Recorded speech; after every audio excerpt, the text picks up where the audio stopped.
চুনা এত সহজ না রে বন্ধু। পিতা মাতার দিকে মায়ের নজরে তাকাও গো। রাসূল বললেন সাহাবীরা রে তোমরা কেউ কি কবুল হজের সওয়াব পাইতে চাও?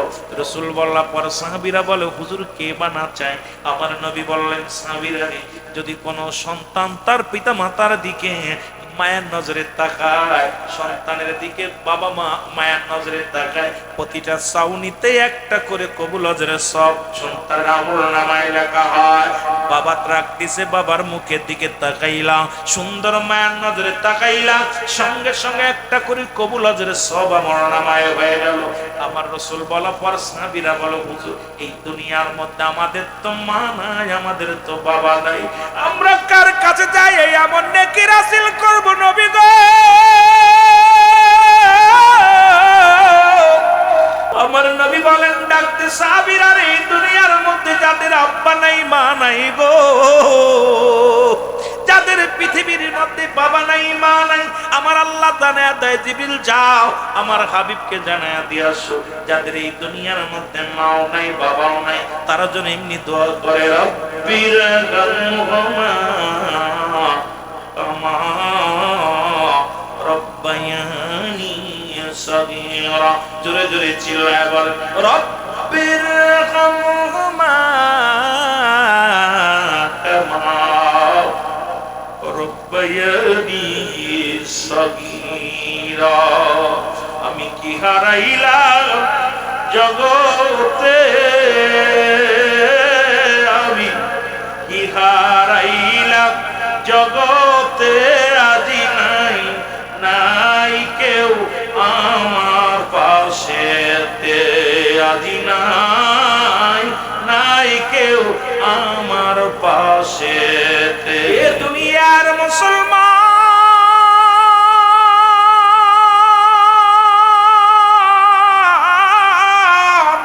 বলতেছিলাম এই 14 টাকের মধ্যে পিতা মাতা ইন্তেকালের পরে গো যাদের আব্বা মা দুনিয়া থেকে বিদায় হয়ে গেল তাদের জন্য বলে যাই 7টা হক। নাম্বার 1 এক নম্বরে তাদের জন্য মাগফিরাত কামনা করা, ধরে বলা যাবে না মাগফিরাত কামনা করা পিতা মাতার জন্য। আজকে যাদের আব্বা নাই মা নাই, আজকে অনেকের আব্বা দুনিয়া থেকে বিদায় হয়ে গেছে, মাও দুনিয়া থেকে চলে গেছে, ওই সারবিয়ারি পালকের মধ্যে চলে বসছে, সন্তানেরকে তিন বানাইয়া বাড়িরা সারি মুসলমান বাড়ির আঙ্গিনায় শুয়ে আছে। আমার কুদ্দুস ভাইয়ের আব্বা যেন দুনিয়ার মধ্যে নয়, বাবা সন্তানকে আলেম বানায় থুয়ে গেছে। এই মসজিদে দীর্ঘদিন যিনি ইমামতি করেছেন, মসজিদ দেখে আসলাম, মসজিদ আছে, বাড়ি আছে, এলাকার মানুষ আছে, আজকে দুনিয়ার মধ্যে আমার ভাইয়ের আব্বা জান নাই। আজকে যখন নিজের সন্তান ডাক দাপ্পু বলে ডাক দেয় কলিজার মধ্যে লেগে যায়। ও যুবক, এই জন্য পিতামাতা যাদের বিদায় হয়ে গেছে রে মুসলমান, 1 নাম্বার ওই পিতামাতার জন্য মাগফিরাত কামনা করা লাগবে। আজকে আমার দেশের মৌলবীরা শুধু বেদাত আর নাজায়েজ বলে কারণ বলে চালায়া দেয়। আজকে যিনি আমারে দুনিয়ার মধ্যে আনার জন্য যার ভূমিকা পালন করলো, আরে পিতামাতা কি দিল বড় বিষয় না, ওই পিতামাতা যে আমার আপনারে জন্ম দিছে সবচেয়ে বড় পাওয়া। যাদের ওসিলায় যাদের মাধ্যমে দুনিয়ার মধ্যে আগমন করলাম, আজকে তাদেরকে কেমনে ভুলে যায় রে যুবক? আজকে পিতামাতার প্রতি যদি মায়ের নজরে তাকাইলে, বাবা মা তাকাইলে, যদি সন্তানের দিকে তাকাইলে যদি কবুলাতের সব পাওয়া যায়, এই এমন মা এমন বাবা থাকতেও যারা এমন হারায়া ফেললো। 3 শ্রেণী মানুষের দোয়া কবুল হয় না। নাম্বার 1 এক শ্রেণী হলো পিতামাতার নাফরমানি সন্তান। আজকে পিতামাতার নাফরমানি সন্তান যারা, তাদের হজ কবুল হবে না, যাকাত কবুল হবে না, তাদের মুসলমান দুনিয়ার দান ধ্যান কবুল হবে না, যত বড় আলেম হোক না কেন, বাইতুল মুকাররমের খতিব হোক না কেন। ও মুসলমান শুনে নাও, শুনে নাও, এই দুনিয়ার মধ্যে মুসলমান গভীর মনোযোগ। ও যুবক, এই রাসূল পাক সাল্লাল্লাহু আলাইহি ওয়াসাল্লামের রওজা মুবারক হাজারবার জিয়ারত করুক আর যতবার যাক না কেন, পিতামাতা যার উপরে রাজি নাই, খুশি নাই, এর কবুল কোনদিন তার হজ কবুল হবে না, যাকাত কবুল হবে না। এই জন্য মুসলমান 1 নাম্বার হলো পিতামাতার নাফরমানি সন্তান, 2 নাম্বার হলো এতিমের মাল ভক্ষণকারী, 3 নাম্বার হলো হিংসুটে মানুষ। এই 3 শ্রেণী মানুষের দোয়া আল্লাহ কবুল করে না। আজকে দেখা যায় আমরা বাংলাদেশে অনেক 90% যুবকেরা আব্বা মার অনুগত্য নাই, পিতামাতার অনুগত্য নাই। আমি যুবকদের বইলা যাই, ও যুবক এখনো সময় আছে, এখনো সময় আছে, পিতামাতার পদতলে যায় হাজির হও, পিতামাতার কাছে ক্ষমা চাও, রাতের অন্ধকারে বাবার পায়ে ধরে পড়ো, বাবার পায়ের মধ্যে পড়ে যাও, মার পায়ের মধ্যে পড়ে যাও। আব্বা মা যদি একবার তোমার দিকে তাকায় বড় কষ্ট লাগে, দিক তাকাইলে দেখা যায় এই কুমিল্লার জমিনে অসংখ্য গাড়ির মধ্যে লেখা আছে মা বাবার দোয়া, বাবার দোয়া, বাড়ির মধ্যে লেখা আছে মা বাবার দোয়া, মুসলমান তাই দোকানের মধ্যে লেখা আছে মা বাবার দোয়া। এইটা তাদের বিশ্বাস হয় মা বাবা দোয়া করলে গাড়ির মালিক হওয়া যায়, বাড়ির মালিক হওয়া যায়। এইটাও লিখে রাখো, আব্বা মা যদি দোয়া করে জান্নাতের মালিক হওয়া যাবে। জোরে জোরে চিল্লায় বলা যাবে না, ঠিক কিনা? এ দুনিয়ার মুসলমান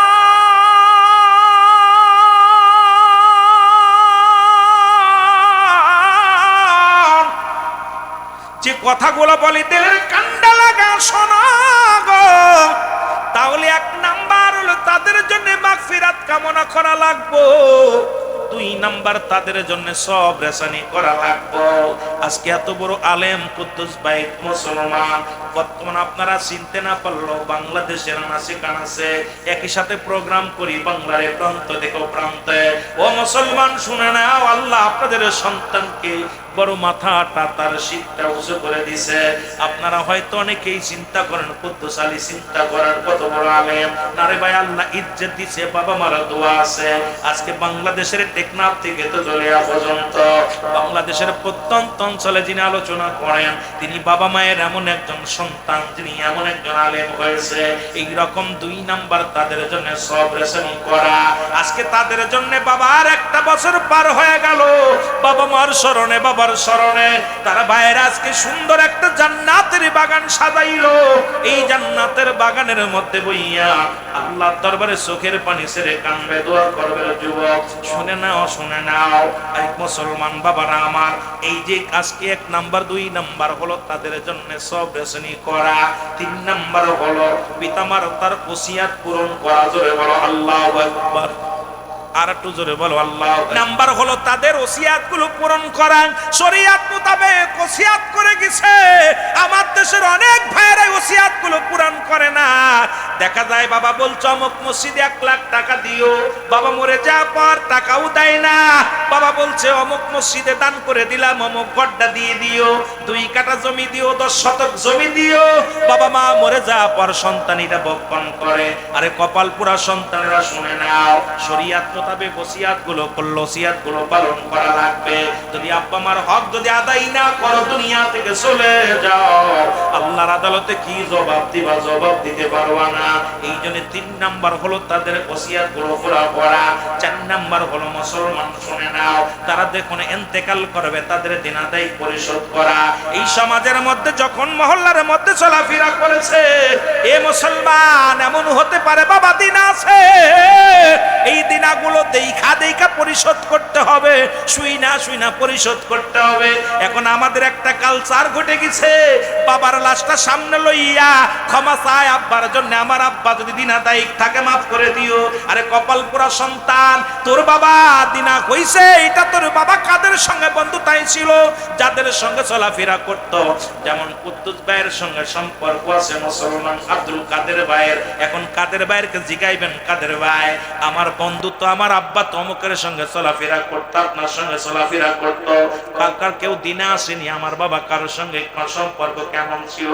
একমাত্র বন্ধু বলতে পারবে, একমাত্র তার আপনজনেরা বলতে পারবে। এখন বড় ময়দানে বাবাকে তুমি সিটার বানাইলা, মাফ চাইলা বাবার হইয়া, আমার আব্বারে তোমরা মাফ করে দিও রে মুসলমান। যদিও সে মাফ না করে, মনে মনে মাফ করবো না। যদি মাফ চাইলা, তুমি মাফ চার আগে একটা কথা বলতে পারো, যদি কোনো ব্যক্তি আমার পিতা মাতার কাছে যদি দিন যদি আদায়িক আমার বাবা থেকে থাকে অবশ্যই আমাকে বলবেন, আমি পরিশোধ করব। তারপরে নিজে খোঁজ নিয়া, গোপনে গোপনে খোঁজ নিয়া তাদের দিন আদায়িক পরিশোধ করবা। ও মুসলমান শুনে নাও, 4 নাম্বার হলো তাদের দিন আদায়িক পরিশোধ করা। জোরে জোরে চিল্লা বল আল্লাহু আকবার। 5 নাম্বার হলো মুসলমান শুনে নাও, ওই আব্বা মার আত্মীয়স্বজন যারা আছে তাদের সঙ্গে সুন্দর ব্যবহার করা, তাদের সঙ্গে মুসলমান যোগাযোগ ঠিক রাখা। আজকে দেখা যায় অধিকাংশ ফ্যামিলির মধ্যে বাবা মরে গেলে চাচার আদর নাই। আরে কপাল পুরা শুনেল, বাবা মারা গেছে যদি বাবার হক আদায় করতে হয়, বাবার ভাই আছে যারা, বাবার বোন আছে যারা, তাদের সঙ্গে সুসম্পর্ক রাখতে হবে। মুসলমান তাদের সঙ্গে যোগাযোগ ঠিক রাখতে হবে। এ মুসলমান এমন বাড়ি আছে, এমন ভাবে প্রাচীল করে নিছে, দেখা যায় চাচা ব্যান চালায় খায়, চাচা রিক্সা চালায় খায়, তা চাচা দিন মজুরি লজ্জায় তার পরিচয় দেয় না, তার খবর নেই না।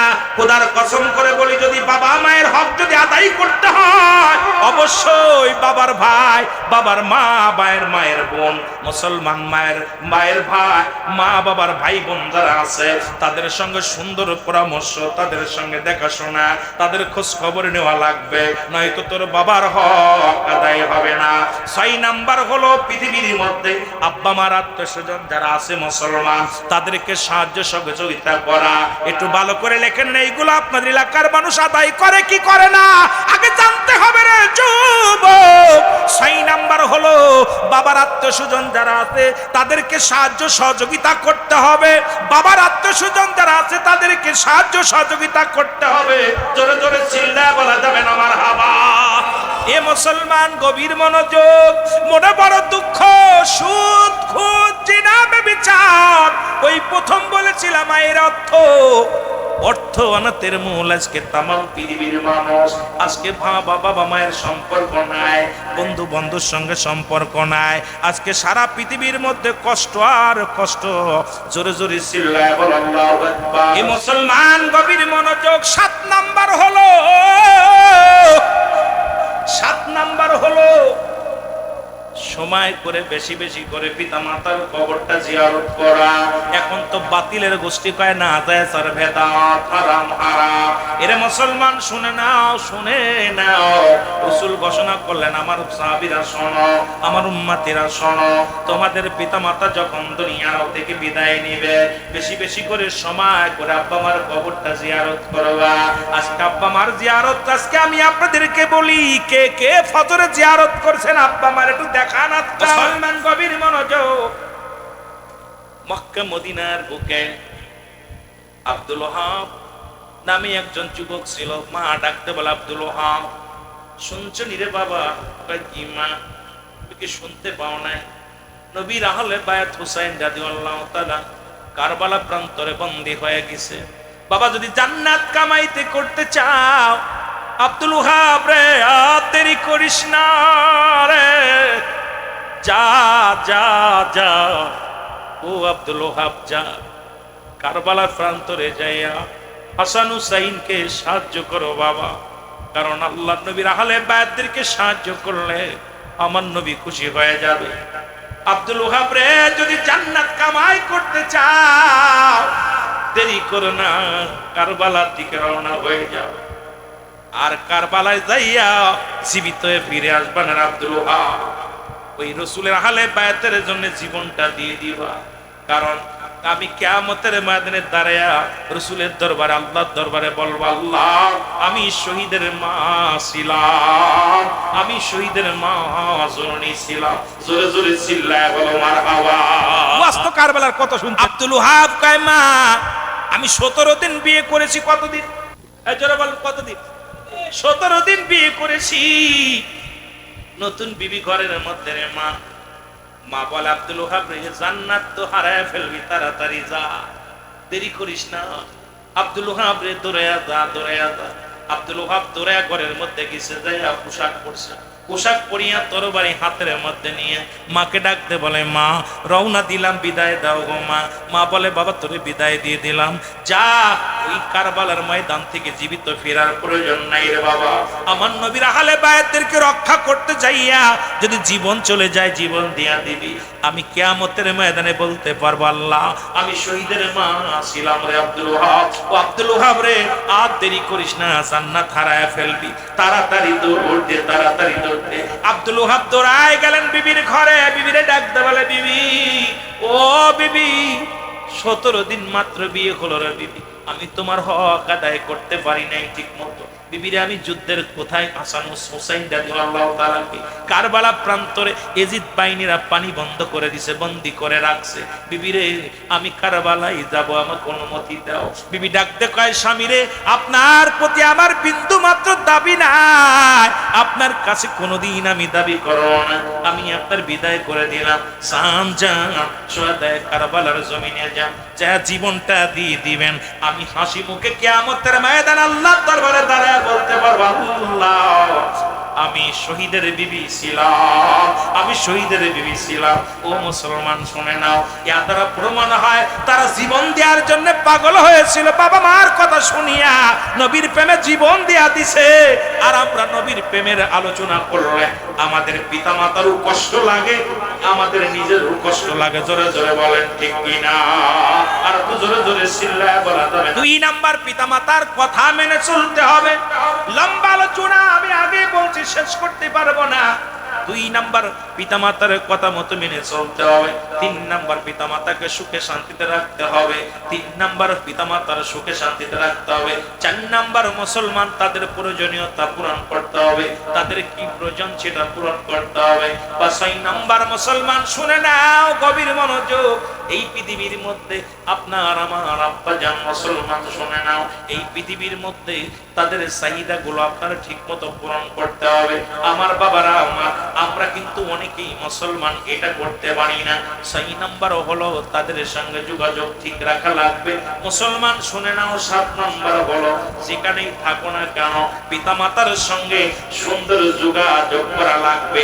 এইটা মুসলমান আমাদের দেশের সন্তানেরা মনে করো টাকা দিলে বুঝি ঋণ শোধ হয়ে যায়। আব্বা মার সঙ্গে ভালো মতো যোগাযোগ করবা, কথাবার্তা বলবা, তাদের সুখে শান্তিতে রাখবা, তাদের পথ পরামর্শ অনুযায়ী চলবা, তাদের কথার বাইরে চলবা না, তাদেরকে সুখে শান্তিতে রাখবা, তাদের প্রয়োজনীয়তা পুরো করবা। জোরে জোরে চিল্লায় বলা যাবে না মারহাবা, আর একটু জোরে জোরে চিল্লায় বলা যাবে না আল্লাহু আকবার। আজকে আব্দুল কুদ্দুস ভাইয়ের কথা বলতেছিলাম, বাবা মার জন্য দোয়ার অনুষ্ঠান করেছে। এখন আপনি বলতে, উনিও যদি বলতে আমি আলেম মানুষ, কি দরকার আছে আমি একা হাত উঠাইলেই হবে? শুধু বাবার জন্য নয়, কারবালা প্রান্তরে যারা জীবন দিয়ে গেল, এই দুনিয়ার মধ্যে যারা জীবন দিয়ে গেল মুসলমান, এলাকার মধ্য থেকে যারা বিদায় হয়ে গেল, যারা ইন্তেকাল করলো, তাদের স্মরণে তাদের দোয়ার অনুষ্ঠান আমার ভাইজান করলো গ্রামবাসীদেরকে নিয়ে। এই অনুষ্ঠানে আসতে আসতে পেরে আপনারা লাভ না লস, আর একটু জোরে বলুন লাভ না লস। এ দুনিয়ার মুসলমান, একেতে শানে কারবালার মাহফিল দিতে হলো আব্দুল কুদ্দুস ভাইয়ের বাবা জান দুনিয়ার মধ্যে নেই। বাবার মতোই বটবৃক্ষ যার দুনিয়ার মধ্যে নাই, তার মতো এতিম এই পৃথিবীর মধ্যে আর কেউ নাই। বাবারা আমার গভীর মনোযোগ, পিতা মাতার প্রতি সন্তানের মোট 14টা হক। 7টা হক হলো দুনিয়ার মধ্যে জীবিত থাকতে, 7টা হক হলো ইন্তেকালের পরে। এই জগতের মধ্যে কুদ্দুস ভাই যে হকগুলো আদায় করেছে বাবা মার, সেই হকগুলো আদায় করার দরকার প্রতিটা মুসলমানের। আমার রাসূল বলেছেন, আমার আল্লাহর বিধান জানিয়ে দিয়েছে, ও সন্তানেরা শোনো, তোমাদের প্রতিটা বাবা মার প্রতি 14টা করে হক আছে। জোরে বলেন কয়টা? একটু জোরে বলা যাবে না? যেহেতু পিতা মাতার ওয়াজ করতে গেলে সময় লাগবে গো, লম্বা আলোচনা।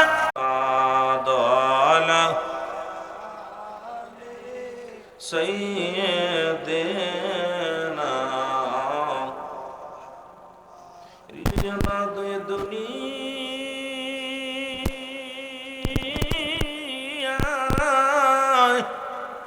আমার নবীর জন্য দিল কান্দে না,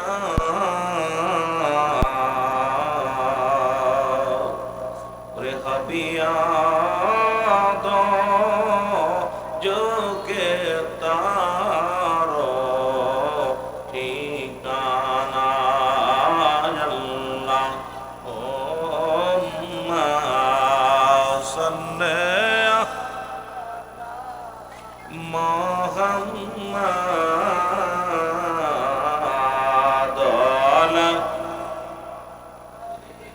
সাইয়্যিদিনা মোহাম্মদ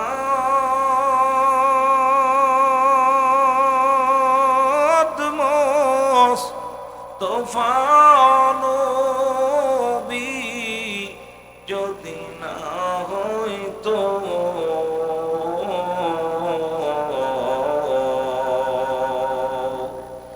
সারা জাহান অন্ধকারে থাকিত আল্লাহ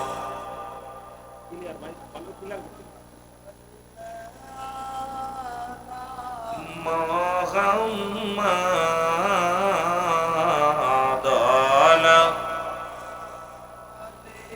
সাইয়্যিদিনা بلغ العلا بكماله كشف الدجى بجماله حسنت جميع خصاله صلوا عليه وآله الحمد لله সমস্ত প্রশংসা সেই মহান রব্বুল আলামিনের দরবারে যে রব্বুল আলামিন আজকের এই পবিত্র আহলে বায়াত এবং তাদের স্মরণে মাওলানা আব্দুল খালিক রহমতুল্লাহ আলাইহির প্রথম মৃত্যুবার্ষিকী উপলক্ষে দশম শাহাদায়ে কারবালার স্মরণে আজকের এই মাহফিলে রব্বুল আলামিন আসার মতো বসার মতো সুযোগ দান করুন। যখন আলহামদুলিল্লাহ আজকের এই মাহফিল থেকে সালাম ও কদম জানাই কুল কায়নাতের নবী নবীদের নবী রাহমাতাল লিল আলামিনের পবিত্র কদম মোবারক সালাম ও কদম জানাই বাংলাদেশের আনাসিক গানাসে যে সমস্ত হক্কানি ওলি আল্লাহ শুয়ে আছেন প্রত্যেকের পবিত্র কদম মোবারক সালাম জানাই আজকের মাহফিলের সম্মানিত সভাপতি বিশ্বের কেবলা শাহপুর দরবার শরীফ জনাব মোহাম্মদ আমজাদ হোসেন ভুইয়া সাহেব, আজকের মাহফিলের সম্মানিত প্রধান অতিথি প্রধান মেহমান, খাস করে আমার আগে যিনি প্রধান বক্তা আলোচনা করলেন জনাব হযরত মাওলানা মুফতি আলহাজ জহিরুল ইসলাম ফরিদী সাহেব, যুবকদের আইকন, যুবকদের ভালোবাসার একটা মানুষ, যিনি সুন্দর ভাষায় সাবলীল ভাষায় মানুষকে বুঝাইতে পারে। চোখের পানি যার আলোচনা শুনলে অসংখ্য শক্ত হৃদয়ের মানুষের চোখে পানি আসে। সেই মানুষটা অনেক সুন্দর আলোচনা করে গেছে শুহাদায়ে কারবালার স্মরণে। দিগার উলামা ইকরাম, মুসলিম ইমাম সাহেব, মুসল্লিগণ, সামদরপুষ্ট আশিকান, জাকিরান, দরকার মুসলমান ভাই বন্ধুগণ, পর্দারের মা বোনেরা, আবারও আপনাদেরকে সালাম জানাই। সকলে সালামের জবাব দেবেন আসসালামু আলাইকুম ওয়া রাহমাতুল্লাহি ওয়া বারাকাতুহু। আপনারা সবাই ভালো আছেন? অনেক আলেম ওলামার নাম আছে, আমি আস্তে আস্তে সময় পেলে ইনশাল্লাহ নামগুলো বলবো। আমি অল্প সময় আপনাদেরকে নিয়ে আলোচনা করব, এরপরে আখিরি মোনাজাত। যেহেতু আগামীকাল জুম্মার দিন, আপনারা অনেকেই জুম্মার নামাজ আদায় করবেন। গরিবের হজের সমতুল্য রাত, সমতুল্য দিন, ইয়ামুল জুম্মা, পবিত্র জুম্মার দিন। সুতরাং আজকের এই মাহফিল শানে কারবালা স্মরণে। আমার পীর কেবলা জান বলতেন, বাবা এই মাসটা মুহররমের 1 তারিখ থেকে শুরু করে মুহররমের 30 তারিখ পর্যন্ত আল হাসান আল হুসাইনের মহব্বতের ফয়জরিত। সুবহানাল্লাহ বলেন না? আর একটু জোরে বলেন। সুতরাং সন্ধ্যা থেকে শুরু করে কারবালার আলোচনায় চলতেছে। আমিও কারবালায় যাব না, আমিও আপনাদেরকে নিয়ে কয়েকটা কথা বলবো। তবে আমার ভাই ফরিদী সাহেব আলোচনা করছেন সুন্দর কথা। আপনার মীর মোশাররফ হোসেন লিখলেন হাইর অর্থ, বিষাদ সিন্ধুর লিখলেন অর্থের জন্য, অর্থ অনাথের মূল। আর রসুল বলে গেছেন বালহুয়া কিলাফ, এই দুনিয়াটা পচা দুর্গন্ধ পড়ি, মানুষের চরিত্র হলো কুকুরের চরিত্র। কুকুর যেমন সম্পদ পাইলে খুশি হয়, মানুষ তদ্রূপ সম্পদের জন্য ভাই ভাইকে খুন করতেছে, সন্তানকে বাবা ত্যায্য করে দিতেছে, স্বামী স্ত্রীর ভিতরে মহব্বত নাই, ভাইয়ের সঙ্গে ভাইয়ের প্রেম নাই, স্ত্রীর সঙ্গে স্বামীর ভালোবাসা নাই। একটাই শুধু কারণ, অর্থ। যেটা বলেন ঠিক কিনা? এই জামানাটা ঠিক, কারবালার ময়দানটাও ঠিক এই অর্থের জন্য, ক্ষমতার জন্য। যারা অনেকেই এজিদের যোগ্যতা নিয়ে কথা বলে, আমি কয়েকটা কথা বলে আলোচনায় বলে দাঁড়ায় যাব। এজিদের প্রশংসা যারা করে, আসলে প্রকৃত আমি মনে করি যে কোনো আলেম এজিদের প্রশংসা করবে, তাকে লাথি মেরে আগে ওই মসজিদের মেম্বার থেকে দূরে ফেলে দিতে হবে। জোরে বলেন ঠিক কিনা? কারণ এই ব্যক্তির নামাজ পড়ানোর মতো এখতিয়ার এই সমাজের মধ্যে নাই। বাংলাদেশটা হুসাইনের দেশ, এই দেশে আহলে সুন্নাত ওয়াল জামাতের যারা আছে সবাই হুসাইনি প্রেমিক। জোরে বলেন ঠিক কিনা? এই দেশের মধ্যে এজিদের প্রশংসাকারী, এজিদের বাবার নাম ছিল কি? মুয়াবিয়া।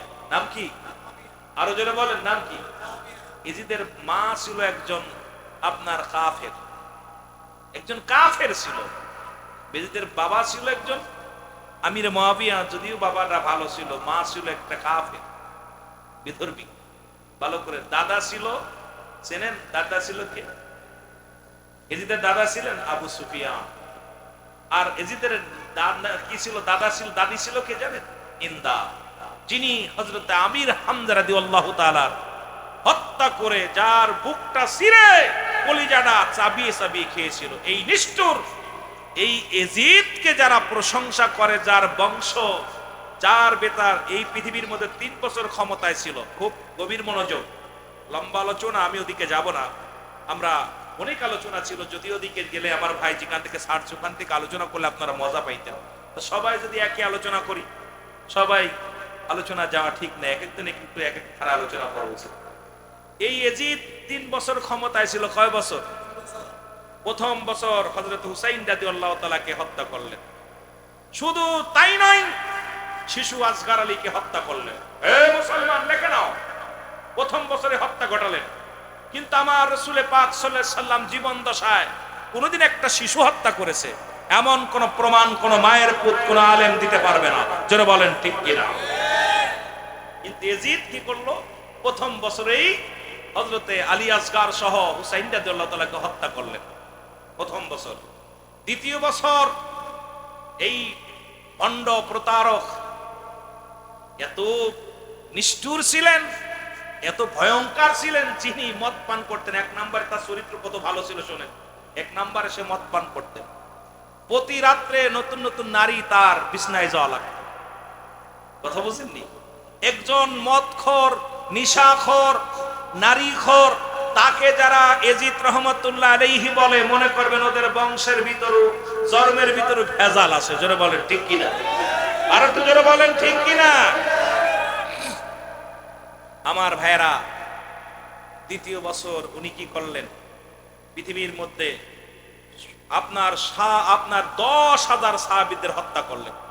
10,000 সাহাবীদের মধ্যে 700 ছিল 10,000 মুসলমানদের হত্যা করলেন। এর ভিতরে 700 ছিল রাসূলের সাহাবী। রাসূলের সাহাবীদের বিরোধিতা করলে ঈমান থাকবে না। যারা বলে এই বেঈমানরা শুনে নাও, রাসূল পাক সাল্লাল্লাহু আলাইহি সাল্লামের আদরের 700 সাহাবীদেরকে হত্যা করেছিল। এর মধ্যে 10,000-এর ভিতরে 10,000 নারী পুরুষ আমার রাসূলের আহলে বায়াত যারা ছিল, আমার রাসূলের বংশধার যারা মহিলারা ছিল, তাদেরকে টেনে হিসড়ে রাস্তায় উলঙ্গ করে রাস্তা দিয়ে চলাচল করাইছে তাদের সঙ্গে।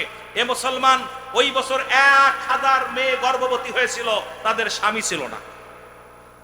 দ্বিতীয় বছরে এজিদের চরিত্র শোনেন, আমি চরিত্রটা বলে তারপর আলোচনা, আজকে আলোচনা শুনছেন, মায়ের কান্নার আলোচনা সকলে শুনছেন। কিন্তু কত বড় ভয়ঙ্কর ছিলেন। 1000 অবৈধ গর্ভবতী হয়েছিল মেয়েরা। এই 1000 মেয়েরা যখন সন্তান ডেলিভারি হলো সমাজের মধ্যে, তখন তাদের পিতৃ পরিচয় ছিল না, তাদের বাবা এমন ভাবে এজিদের লোক, এজিদের দোসর যারা ছিল তাদের উপরে চড়া হয়েছিল, তাদের সঙ্গে এই তারা কি ছিল যেন মিলন করেছিল, করার কারণে তারা গর্ভবতী হয়েছিল। আজ পর্যন্ত পৃথিবীর ইতিহাসে শুধু এজিদ দোসর ছিল না, এজিদ শুধু শয়তান ছিল না, ওর আহলে বায়ত যারা ছিল, ওর বংশে যারা ছিল, ওর যারা ওর চাকরি করতে গোলাম ছিল, সবাই ছিল জিনাকারী। জোরে বলেন ঠিক কিনা? দ্বিতীয় বছর কি করেছিল শোনেন। দ্বিতীয় বছর কাবার গিলাফে আগুন ধরিয়ে দিয়েছিল। আজকে কাবা শরীফের আপনারা দেখেন, কাবা শরীফ অত্যন্ত কালো, আসরা আসওয়াদ, যে পাথরটা এর মধ্যে আমার বাবারা এজিদ বাহিনী পাথর নিক্ষেপ করে, এই পাথর নিক্ষেপ করে কাবার এই টুকরা টুকরা এইগুলো কাজগুলো টুকরা টুকরা করে ফেলেছিল। আপনারা যারা মক্কা মদিনায় গেছেন, জিয়ারত করেছেন, এর চরিত্র শুনে নেন। এরপরে কাবায় আগুনটা 3 দিন 3 রাত পর্যন্ত কাবা শরীফ আগুন ধরেছিল। এই আগুন আমার বাজানরা, যে ব্যক্তি কাবা শরীফে মক্কা কাবা শরীফে যিনি আগুন দিতে পারে তাকে যারা সাহাবী বলে, আজ তারাই মসজিদে আজকে বলৎকার করতেছে, তারাই মসজিদের মধ্যে হট্টগোল করতেছে, মসজিদের ভিতরে মানুষের রক্তপাত করতেছে, তারা খুন খারাপি করতেছে। এরা এজিদের দোসর। যারা বলেন ঠিক কিনা, আর একটু যারা বলেন ঠিক কিনা। আসল পরিচয় এজিদের আগে জানতে হবে, এই এজিদের ইতিহাসটা আগে জানতে হবে। দেশে কেমন মানুষ ছিল, খালি হুসাইনি আলোচনা শুনলাম, কিন্তু এই দুষ্ট এজিদের চরিত্র। এই সবচেয়ে বেশি কষ্ট পেয়েছিল যেদিন হুসাইন রাদিয়াল্লাহু তাআলাকে সেদিন শাহাদাতের পেয়ালা পান করেছিলেন, এদিন হুসাইন কেঁদেছিল, চিরবিদায়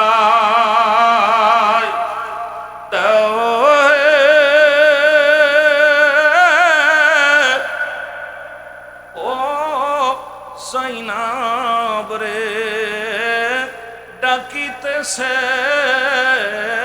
নানাজি আমার,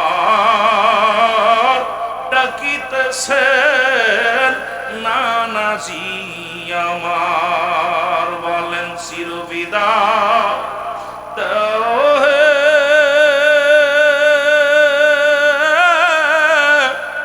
ও জাইনাব রে, ডাকিতেছে নানাজি আমার, রে ডাকিতেছে নানাজি। ও জাইনাব রে,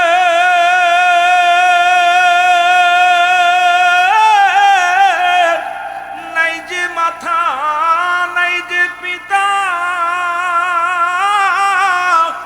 নাই জোরের ভাই, বলবো দুঃখ কার কাছে, মোর নবীজি ডাকে আমায়, রে নানু নানু বলে রে, ডাকিতেছে নবীজি আমার, বলো ডাকিতেছে নানাজি আমার, চিরবিদায়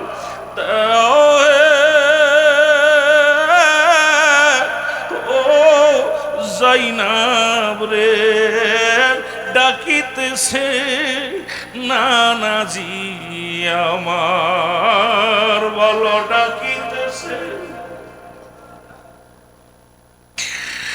নাই জোরের ভাই জগতে,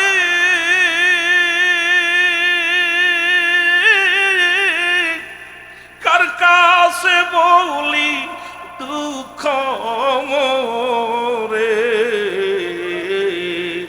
যাব আমি ওই কারবালায়, ও জাইনাব রে, ডাকিতেছে নানাজি আমার, বলো ডাকিতেছে। আমার ভাইয়েরা, যখন হত্যা করে হুসাইন রাদিয়াল্লাহু তাআলা হত্যা করে উল্লাস হয়েছিল, 2টা শিবিরে ফজরের আজান হয়েছিল। হুসাইন শিবিরও আজান হয়েছিল, এজিদের শিবিরও আজান হয়েছিল। ফজরের নামাজ খুব খেয়াল থাকবে, খেয়াল করবেন। একটা হলো হুসাইন ইসলাম, একটা হলো এজিদ ইসলাম। ওই এজিদ ইসলাম যারা গ্রহণ করেছে, এজিদ শিবিরও আজান হয়েছিল, জামাতে নামাজ হয়েছে। হুসাইন শিবিরও আজান হয়েছে, জামাতে নামাজ হয়েছে। আজ বাংলাদেশে অসংখ্য মসজিদে জামাতে নামাজ হচ্ছে, অসংখ্য পীর মাশায়েখ আছে যারা মঞ্চে বসে বসে এজিদের প্রশংসা করে। যারা বলেন ঠিক কিনা, আর একটু যারা বলেন ঠিক কিনা। আপনারা কি হুসাইন ইসলাম চান না এজিদ ইসলাম চান? আরো যারা বলেন। আমার ভাইরা, গভীর মনোযোগ। আমার নবীজির আওলাদ, আমার নবীজির নবী বংশের মেয়েদেরকে যেভাবে বেইজ্জতি করা হয়েছিল, ওদিন এজিদ বাহিনীর কিছু লোক তারা অভিশাপ করেছিল এজিদকে।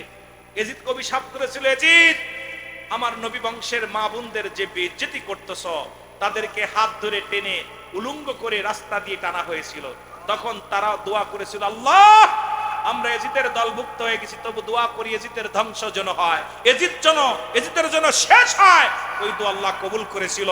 শেষ পরিণাম হয়েছিল এজিদ এমন একটা রোগ আল্লাহ এজিদকে দিল, যে রোগ আপনারা এজিদের কাহিনী, এই রোগ এজিদের পেটে ব্যথা, খুব খেয়াল, এজিদের পেটে ব্যথা হলো। এজিদের এমন একটা রোগ হলো, খালি পিপাসায় মুখ শুকায় যেত, খালি বুক শুকায় আসতে বাজার নাচতে আস্তে আস্তে। আজকে দুই ভাই আইছিলাম ওয়াজ শোনানোর জন্য, কিন্তু আসলে সময় না দিতে পারলে আমার শ্রদ্ধেয় বড় ভাই ফরিদি সাহেব তো আলোচনা কেবল শুরু করছে, মানুষের চোখের পানি আনা শুরু করছে, আর আমার তো রাত হয়ে গেছে, আমি তো আপনাদের বেশি কষ্ট দিব না। আমার বাবারা, এজিদের এমন রোগ হলো যে এজিদ খালি পিপাসা লাগতো, আর এই পিপাসা যেই পানি খাইতো অমনি পেটের ভিতর মোছা শুরু করতো। এমন রোগ হলো যে এক চুল পানির চোটে ছটপট করতে এজিদ শুধু পিপাসায় ছটপট করতো, আর এই পানি দাও, যখন পানি আনতো, যখনই এক ঢোক পানি গিলতো, তখনই সঙ্গে সঙ্গে পেটে ব্যথা শুরু হয়ে যেত। এমন যন্ত্রণা, এই পিপাসায় কাতর হয়ে ছটপট করে এজিদ শুকাইতে কঙ্কাল হয়ে গেছিল। এজিদের গায়ে গোস্ত ছিল না, এজিদ এমন কঙ্কাল হয়ে গেছিল, তাকে দেখে তার আপনজন মুখ ফিরিয়ে নিয়েছিল। এজিদের আহলে বায়াত যারা ছিল সবাই থুতু নিক্ষেপ করা শুরু করলো। সবাই বলল, এজিদ এখনো সময় আছে, আমার নবী বংশের মানুষের কষ্ট দিছ, নবীর আহলে বায়াতদেরকে কষ্ট দিছ, অভিশাপ লাগছে, তুমি এখনো তওবা করো। কিন্তু এই কপাল পোড়া তওবা পড়ে নাই, এই কপাল পোড়া হেদায়েতের মধ্যে আসে নাই। কারণ আমার নবী বংশের যারা হত্যা করলো, যারা আমার নবী বংশের মা বোনদের ইজ্জত নষ্ট করলো, যারা কাবা শরীফে আগুন দিল, যারা 10,000 মুসলমানদেরকে হত্যা করলো, যার ভিতরে 600-700 ছিল নবীর সাহাবী, যারা নবীর সাহাবীদের হত্যা করতে পারে, তারা কি ইমানদার না বেঈমান মুনাফিক? যারা বলেন ঠিক কিনা? এরা কি মুসলমান না কাফের? যারা নবীর সাহাবীদেরকে হত্যা করেছে, আপনার উচ্চ গলা আওয়াজ দিয়ে বলবেন, এরা কি কোনোদিন ইমানদার, ঈমান থাকতে পারে তাদের? যারা নবীর সাহাবীদেরকে হত্যা করে, তাদের কি ঈমান থাকতে পারে? যারা বলেন ঈমান থাকতে পারে। নবীর সাহাবীদের বিরুদ্ধে কথা বললে বলেন ঈমান চলে যায়, আর যারা নবীর সাহাবীদেরকে হত্যা করছে, ওদের ঈমান যায় না, আছে না গেছে? যেরকম আছে না গেছে? যে কাবা শরীফের জন্য আমরা সারা জীবন তপস্যা সিট জিয়ারত করার জন্য, যে কাবার গিলাফের মধ্যে আগুন ধরিয়ে দেয়, যে কাবার কাজগুলো ভেঙে দেয়, যে কাবা শরীফ ধ্বংস করার জন্য বড় নীল নকশা সাজায়, এরা কি মুসলমান না কাফের? এরা কি ইমানদার না বেঈমান? আরো জোরে বলেন, বেঈমান না ইমানদার না বেঈমান? সুতরাং যারা নবীর আহলে বায়াতদেরকে হত্যা করেছে, তারা ইমানদার না বেঈমান? তাদের প্রশংসা যারা করে, আমি বলবো, আমি আর রুহুল আমিন সিদ্দিকীর আওয়াজ হলো, যারা এজিদের প্রশংসা করবে তাদের লাথি মেরে মসজিদ থেকে বের করে দাও। মসজিদের মেম্বারে তাদের জায়গা নাই, কারণ এই খুনি বাহিনী, গুন্ডা বাহিনী, এই সমস্ত জেনাকারী বাহিনী মসজিদের মেম্বারে দাঁড়ানোর এখতিয়ার তাদের নাই। জোরে বলেন ঠিক কিনা? আর একটু জোরে বলেন ঠিক কিনা? আল্লাহ বুঝার তৌফিক দান করুক। বাকিগুলা যেহেতু আমি এই আলোচনা আমার না, আমাকে বলেছে আলোচনা একটু অন্যদিকে যেতে, এই জন্য আমি অল্প একটু টাচ দিলাম। যারা আজকে এজিদের প্রশংসা করেন, হিসাব করে করবেন। এজিদের প্রশংসা শুনলেই পাগল হয়ে যাবেন না। এজিদকে রহমতুল্লাহ যারা বলে, তাদের সঙ্গে আমরা নাই। আমরা হুসাইনকে ভালোবেসে মরতে রাজি। নবীজি নিজে বলছে, হাসান হুসাইন আমার, আমি নবী হাসান হুসাইনের। হাসান হুসাইনকে যারা ভালোবাসবে, আমি নবীকে ভালোবাসা হবে। সুতরাং আজ থেকে শপথ করব, আমরা হাসান হুসাইনের পক্ষে থাকতে চাই। জোরে বলেন ঠিক কিনা? আরো জোরে বলেন ঠিক কিনা?